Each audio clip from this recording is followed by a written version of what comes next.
10 கோடி தான் கொடுக்குறாங்க. ஐயோ நம்பாதீங்க நம்பாதீங்க நம்பாதீங்க. இப்ப சிவாங்கி நீங்க தானே? ஆமா ஆமா, எதுக்கு இவங்க பேசுறாங்க சார்? அது பேசுறாங்க. சிவா சார் மாதிரியே எனக்கும் தனி கேரவன் வேணும்னு கேட்டீங்களாமே. அது யார் சார் உங்களுக்கு சொன்னா? புக் பண்ணிட்டேனே 3 நாள் ஆகுது. இல்ல இல்ல, அது வரதுக்கு 4 நாள் ஆகும். நான் மாத்தி சொல்லிட்டேன். சரி சிவாங்கி, இப்படி வந்து எல்லார்கிட்டயும் நல்லா பேசுறியே, தைரியமான பொண்ணா இருக்க, உனக்கு பயமே எதுவும் இல்லையா? பயம் இருக்குக்கா. ஐடி ரைட் வருமோன்னு பயமா இருக்குக்கா. ஐயோ சரிம்மா, இந்த பேமெண்ட் ரைடு இதெல்லாம் விட்டுரு. பொதுவா வாழ்க்கை எப்படி போகுது உனக்கு? போங்கக்கா, 22 வயசுல 30 கோடி தான் இருக்கு என்கிட்ட. அக்கா இதெல்லாம் ரொம்ப அநியாயமா இருக்கு. இவ்வளவு பணம் வச்சிருக்கவங்க கூட இப்படி சொல்ல மாட்டாங்க. கண்ணால திட்டிடாதே இரண்டாவே பழசெல்லாம் பறந்து போயாச்சு. இனி நான் ஒன்னு என் கண்ணை போல பார்த்துக்க போற, துணையா காத்த அந்த மழைய கூட சேர்த்துக்க போற. உனக்கு எதெல்லாம் ரொம்ப பிடிக்கும்னு தெரிவிக்க போற. என் நீதான் ஊருக்கெல்லாம் தெரிவிக்க போற. அன்பு அன்பு நீதானே, எந்த அன்பு நீதானே, அன்பு என்றால் நீ எல்லாத்துக்கும் மேலே நீதானே. அன்பு அன்பு நீதானே, எந்த தெம்பே நீதானே, முன்பே முன்பே வந்த என்பே நீதானே.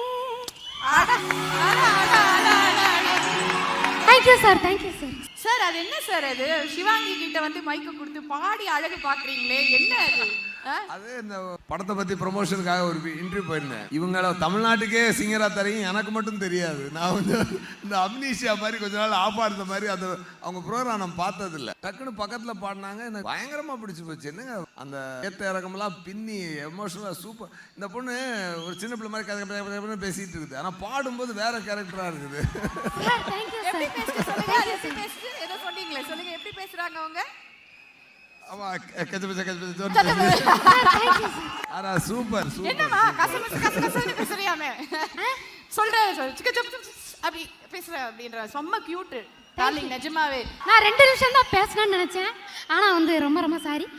இது மட்டும் சொல்லி முடிச்சுக்கிறேன். சொல்லுமா நீ சொல்லு.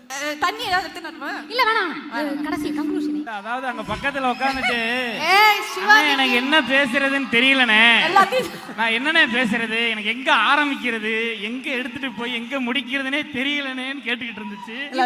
அது ஒண்ணு உண்மை, எங்க முடிக்கிறதுன்னு தெரியலன்றது உண்மை. ஏன்னா அவ்வளவு அன்பு எல்லாரும் மேலே வச்சிருக்கான்னு தெரியுது.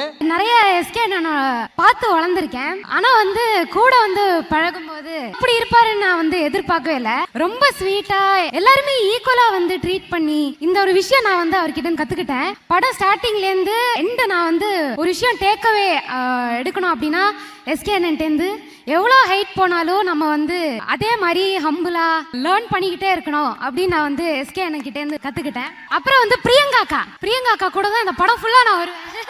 பிரியங்கா வந்து அவங்களும் ரொம்ப ரொம்ப ஜாலி ஸ்வீட்டு. கூட அவங்க ஏதாவது நட்ஸு டேட்ஸு ஏதாவது எடுத்துட்டு வந்தா எல்லாருக்குமே கொடுப்பாங்க. பிரியங்காவும் ரொம்ப ரொம்ப ஸ்வீட்டு. அப்புறம் வந்து பாலசரவணனே விஜய் அண்ணே 2 பேரும் வந்து ஒன்னாதான் வந்து பேசணும். அன்பு அண்ணன்கள், அது வந்து தங்கச்சி பாசமலராவே சுத்தி வரீங்களேமா எல்லாம். இல்ல ஆக்சுவலி என்னன்னா வந்து ஸ்டார்டிங்ல வரும்போது இவ்வளோ க்ளோஸ் ஆகும்னு எதிர்பார்க்கல, ஆனா இனிமே லைஃபுக்கு இவங்க ஒரு பெரிய சப்போர்ட்டா எனக்கு வந்து இந்த படம் மூலமா எனக்கு கிடைச்சது. நாளைக்கு கல்யாணம் நானா சீர்வரிசை எல்லாம் கேட்கும் புள்ள பாத்துக்கோங்க. அவங்களுக்கு கொடுக்காம யாருக்கு கொடுக்க போறோம்?